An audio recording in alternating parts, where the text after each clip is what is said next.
बिस्मिल्लाहिर्रहमानिर्रहीम। Welcome students to another video lecture. और आज हम लोग सेकेंड ईयर से अपना नेक्स्ट टॉपिक स्टार्ट करेंगे। जैसे कि आप लोगों को मालूम है कि हम लोगों ने coordination and control chapter number 17 start किया हुआ था और उसमें हमारा जो सब टॉपिक था वो था हार्मोनल कंट्रोल। और हार्मोनल कंट्रोल में हमने पिट्यूटरी ग्लैंड जो था वहाँ से स्टार्ट किया हुआ था। तो उसका आज जो नेक्स्ट हार्मोन है एंटीरियर लोब ऑफ पिट्यूटरी का वो स्टार्ट करेंगे। तो सबसे पहले एंटीरियर लोब ऑफ पिट्यूटरी। तो first of all the diagram again, ये डायग्राम ये बार बार इस वजह से आ रही है ताकि आपका कॉन्सेप्ट बेहतर हो जाए कि हमने कल देखा था कि ये हमारे पास हाइपोथैलेमस है और ये एक स्टॉक है। इस स्टॉक को हम इनफंडेबुलम बोलते हैं। फिर ये हमारे पास अवॉइड स्ट्रक्चर है, इसको हम लोग कहते हैं पिट्यूटरी ग्लैंड। और पिट्यूटरी ग्लैंड का दूसरा नाम हाइपोफाइसिस सेरेब्राई और ये ओवाइड स्ट्रक्चर है, ओवल शेप स्ट्रक्चर था। और मैंने कल बड़ा क्लियरली बताया था कि इसके 3 लोब्स होते हैं। जो आगे वाली साइड पे होता है उसे कहते हैं anterior lobe of pituitary, centre वाले को कहते हैं मीडियन लोब ऑफ पिट्यूटरी और लास्ट वाले को कहते हैं पोस्टीरियर लोब ऑफ पिट्यूटरी। फिर दूसरा कनेक्शन जो बताया गया था वो ये कि हाइपोथैलेमस का और एंटीरियर लोब का जो कनेक्शन होता है वो वाया ब्लड कैपिलरी होता है, जबकि हाइपोथैलेमस का और पोस्टीरियर लोब का जो कनेक्शन आपकी बुक में बताया गया है वो इसी हिसाब से वो न्यूरॉन के ज़रिए होता है। तो ये आप लोगों ने याद रखना है। तो स्टार्ट करते हैं आगे। तो आज हम जो नेक्स्ट हार्मोन आ रहा है जी, गोनेडोट्रोफिन हार्मोन। ये एंटीरियर लोब ऑफ पिट्यूटरी का आपके कोर्स में लास्ट हार्मोन है। इसको आपने MCQ में भी याद रखना है। इसको GH यानी कि गोनेडोट्रोफिन हार्मोन भी कहते हैं, G भी कैपिटल और H भी कैपिटल। इसके जो सम हार्मोन्स हैं वो 1 बाय 1 डिस्कस करेंगे। ये जो हार्मोन्स है गोनेडोट्रोफिन हार्मोन्स में कौन कौन से क्योंकि ये ग्रुप ऑफ हार्मोन्स हैं, बहुत से हार्मोन्स इसमें आ जाएंगे। एक तो इसमें आ जाएगा FSH फॉलिकल स्टिमुलेटिंग हार्मोन। उसके बाद LH, इसको हम लोग कहते हैं ल्यूटिनाइजिंग हार्मोन। और अगर यही हार्मोन अगर मेल में हो तो इसको हम लोग क्या बोलेंगे, ICSH। ICSH का मतलब है इंटरस्टिशियल सेल स्टिमुलेटिंग हार्मोन और स्पेसिफिकली लिखा भी हुआ है कि ये मेल्स में, इसका मतलब है LH किस में होगा, फीमेल्स में होगा। और प्रोलैक्टिन है जो कि एंटीरियर लोब से रिलीज़ होता है। और प्रोलैक्टिन में यहाँ पे हम लोग गलती कर जाते हैं कि बाज़ औक़ात प्रोलैक्टिन को हम LTH यानी ल्यूटोट्रोपिक हार्मोन बोलते हैं। ये हम बाद में पढ़ेंगे। ये ओवरी से रिलीज़ होने वाला हार्मोन है, लिहाजा ये LTH जो है ये इनएप्रोप्रिएटली मिसअंडरस्टूड कहलाया जाता है। एक्चुअली ये LTH जो है यहाँ पे नहीं कहना आपने, इसको सिर्फ आपने क्या कहना है, प्रोलैक्टिन ही बोलना है। तो मिस एप्रोप्रिएटली या इनएप्रोप्रिएटली कॉल्ड एज LTH, तो ये बताना है जी। अब सबसे पहले हम लोग नेक्स्ट करें एक और अच्छा जी। तो ये हमारे पास जो है सबसे पहले गोनेडोट्रोफिन हार्मोन्स में जो मुख्तलिफ़ किस्म के हार्मोन्स हैं वो हम लोग देखेंगे। तो एक तो इसका मैं आपको एक टेबल बना के दूंगा जो टेबल बुक में अवेलेबल नहीं है। अगर आपने ये टेबल याद कर लिया तो ये जो टॉपिक है ये आपको इसी बुक में 3 जगह पे आपको इस्तेमाल में आएगा और कहीं भी आपको इसको याद करने की ज़रूरत नहीं पड़ेगी। नेक्स्ट जी नेक्स्ट करते रहें, रिवर्स पीछे चले जाएँ। हाँ जी, ये एक टेबल है। इसके अंदर इस टेबल को आप लोग देख लें, इसको स्केच कर लें कि ये हमारे पास एक टेबल आ गया। इसके अंदर ऊपर जो हेडिंग बनी हुई है ये है पिट्यूटरी ग्लैंड के हवाले से, यानी क्योंकि हमारा टॉपिक भी पिट्यूटरी ग्लैंड है और एंटीरियर लोब है। और नीचे जो है यहाँ पे मैंने लिख दिया है ओवरी, ये फीमेल के अंदर जो ओवरी होती है। तो अब पिट्यूटरी ग्लैंड से जो हार्मोन्स रिलीज़ हो रहे हैं वो आपने यहीं से याद कर लेना, बुक में जाने की ज़रूरत नहीं, बुक को रीड कर लीजिएगा लेकिन अंडरस्टैंड यहाँ से करें। ये देखें एंटीरियर लोब से जो हार्मोन रिलीज़ हो रहे हैं, एक का नाम है FSH और दूसरे का नाम है LH। और ये दोनों कहाँ पे आ गए, पिट्यूटरी ग्लैंड के साथ आ गए। फिर ओवरी आ गया और ओवरी के जो हैं 2 हार्मोन्स जो हैं वो साथ में आ गए, एस्ट्रोजन एंड प्रोजेस्टेरॉन। ठीक है। अब उसके बाद आपने बताना क्या है, आपने सिर्फ यहाँ से टेबल से ही याद कर लेना है कि जो पिट्यूटरी ग्लैंड है एक हार्मोन रिलीज़ करती है, उसका नाम है FSH यानी फॉलिकल स्टिमुलेटिंग हार्मोन। और फॉलिकल स्टिमुलेटिंग हार्मोन का फंक्शन भी दिया गया है, इट मैच्योर्स यानी फ़ीमेल के अंदर ये जो होता है फॉलिकल, उसके साइज़ को ये इंक्रीज़ करती है, इसको बढ़ाती है, उसको मैच्योर करती है। अब साथ में अगर आप ये देखें कि ये मैंने एक एरो बनाया हुआ है, आपने भी एक एरो ऐसा बना लेना है।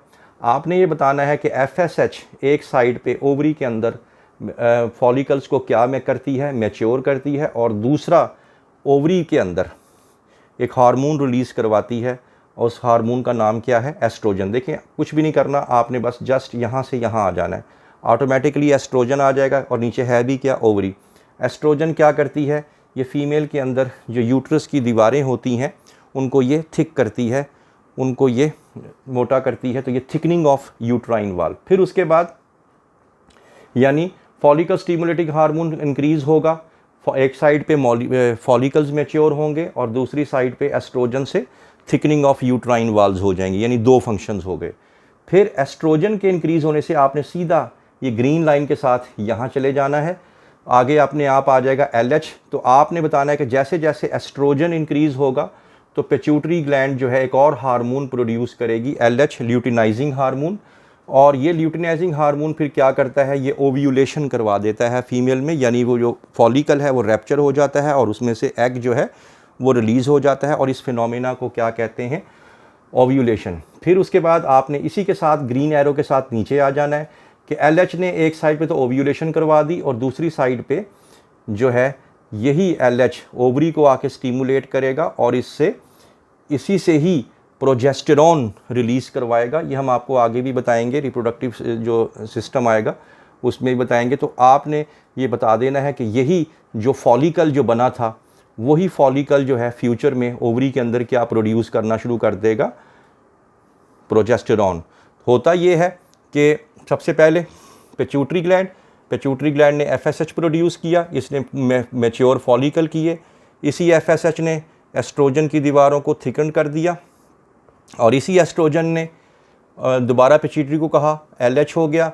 LH क्या हुआ, ओव्यूलेशन हो गई, यानी फॉलिकल फट गया, और फॉलिकल फटने के बाद उसमें से एग बाहर आ गया, और फिर यही LH उस फटे हुए फॉलिकल को, क्योंकि एग तो बाहर आ चुका है, उसी को ही एक स्ट्रक्चर में कन्वर्ट कर देता है, ग्लैंडुलर सेल्स में कन्वर्ट कर देता है, कॉर्पस लूटियम, और वो ओवरी के अंदर कर रहा होता है। तो ये क्या बनाता है, प्रोजेस्टेरॉन। तो जस्ट आप लोगों ने इस डायरेक्शन में चलना है, ऑटोमेटिकली ऊपर पिट्यूटरी ग्लैंड लिखे, नीचे ओवरी।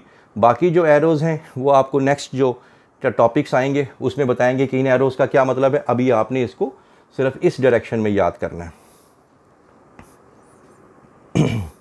इसके अलावा FSH not only present in the females but also it is present in the mails.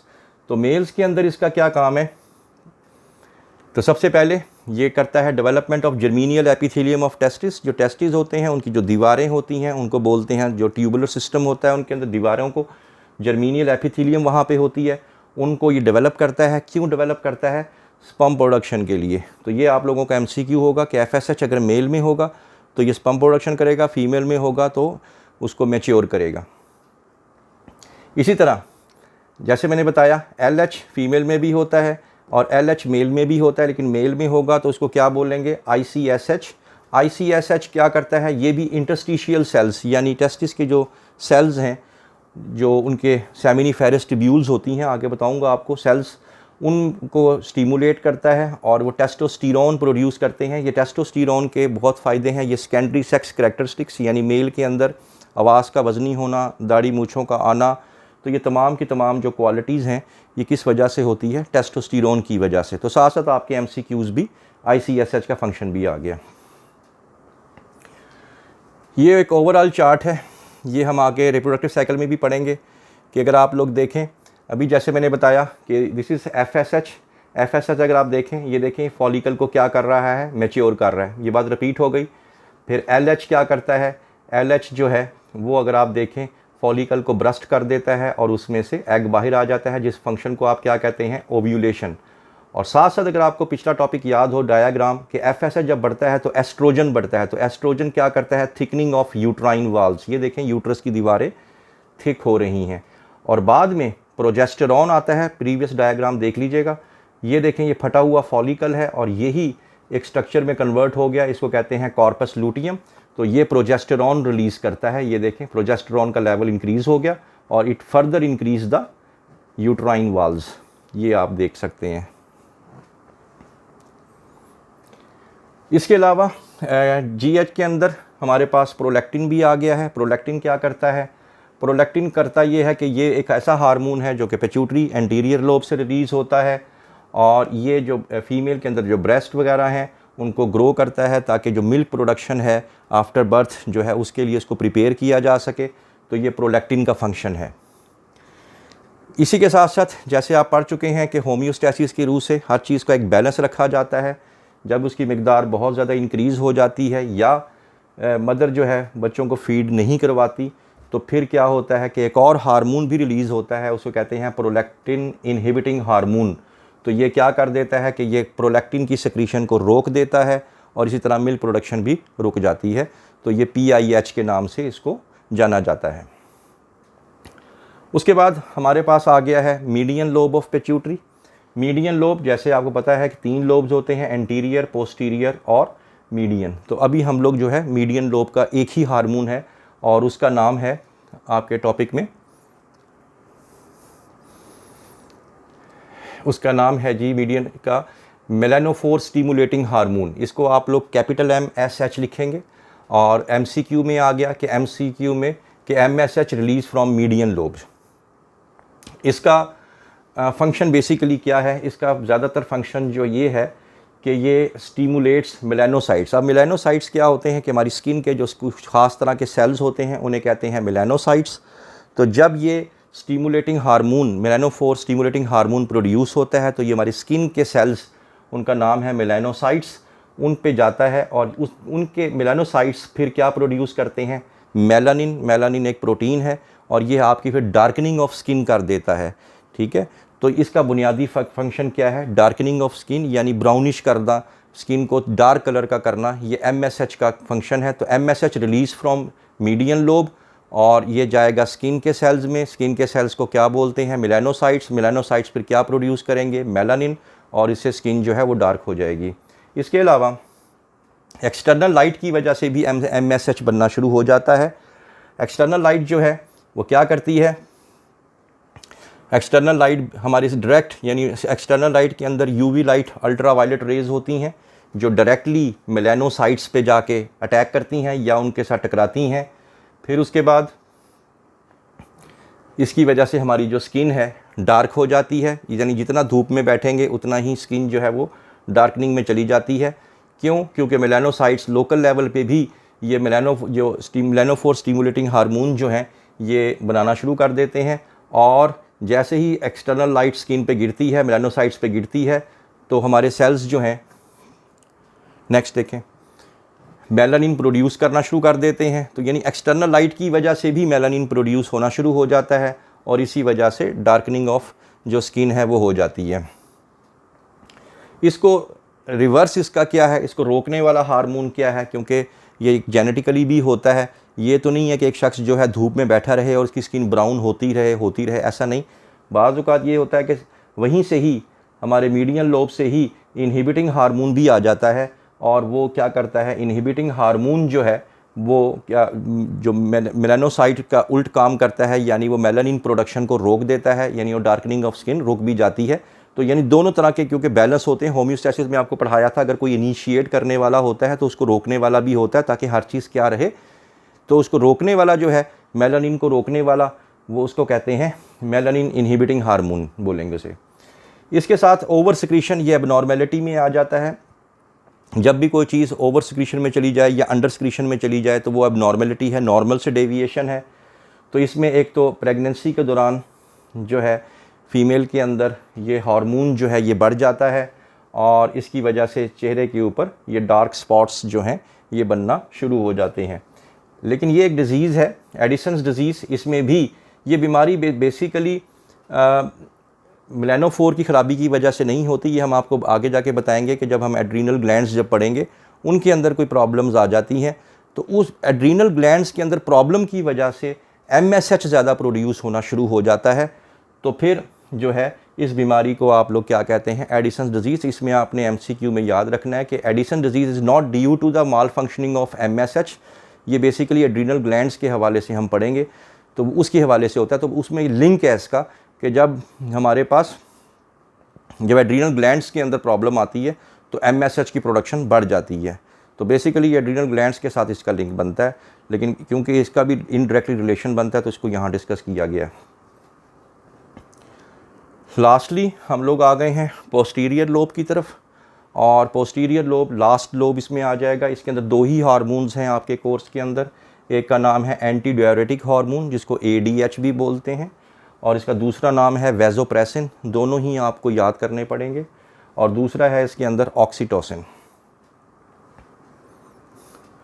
तो सबसे पहले फंक्शनिंग ऑफ ADH आप लोग चैप्टर 15 में भी पढ़ चुके हैं। And ADH anti diuretic hormone और वैसोप्रेसिन, अगर आपको याद हो कि इसका मेन फंक्शन क्या था कि ये कलेक्टिंग डक्ट से पानी को वापस किडनी में यानी रीअब्जॉर्प्शन करवाता है।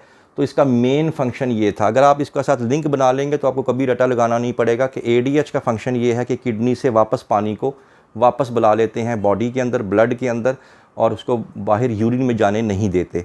ठीक है, चैप्टर 15 में पढ़ चुके हैं। अब इसका ज़ाहिरी बात है कि ये क्यों रिलीज़ होगा बॉडी में ADH। ज़ाहिरी बात है, अगर आपको ये चीज़ याद होगी तो ये ऑटोमेटिकली आप पेपर में लिख पाएंगे। Decrease in blood pressure, simple सी बात है कि ब्लड का प्रेशर कब कम होगा कि जब पानी की कमी हो जाएगी। तो फिर पोस्टीरियर से ADH रिलीज़ होगा और वो कलेक्टिंग डक्ट से पानी को वापस बुला लेगा और किस में भेज देगा, ब्लड में भेज देगा, ताकि ब्लड प्रेशर जो है वो इंक्रीज़ हो। Decrease in blood volume, decrease in blood volume कब होगा, जब ब्लड में पानी कम होगा। वही अगेन, तो फिर उसको वापस ब्लड में पानी को या ब्लड प्रेशर को बढ़ाने के लिए दोबारा से ADH रिलीज़ करवाया जाएगा। तो ये secretion is caused by decretion in osmotic balance. और जब आपको पता है कि जब पानी की कमी होती है तो सोल्यूट कंसंट्रेशन बढ़ जाती है, तो उस चीज़ का मतलब क्या हुआ, पानी चाहिए। तो फिर पिट्यूटरी क्या रिलीज़ करेगा, अगेन ADH, और कलेक्टिंग डक्ट पे अगेन अटैक करेगा और वहाँ से वाटर को वापस बुला लेगा। आखिर में जाके ये बता दें ये तमाम चीज़ें डिटेक्ट कौन कर रहा होता है, डिटेक्टेड बाय अगेन हाइपोथैलेमस। और हाइपोथैलेमस ही, ये हम पढ़ चुके हैं, हाइपोथैलेमस एक हार्मोन खुद बनाता है, उसका नाम क्या है, ADH। ये ADH पोस्टीरियर लोब में आता है और पोस्टीरियर लोब से जाके कलेक्टिंग डक्ट पे जाके अटैक करता है और वाटर की रीअब्जॉर्प्शन का काज बनता है, ताकि डिक्रीज़ इन ब्लड वॉल्यूम को इंक्रीज़ किया जा सके, डिक्रीज़ इन ब्लड वॉल्यूम को इंक्रीज़ किया जा सके, डिक्रीज़ इन ऑस्मोटिक बैलेंस को बढ़ाया जा सके। एबनॉर्मेलिटीज़ में देख लें।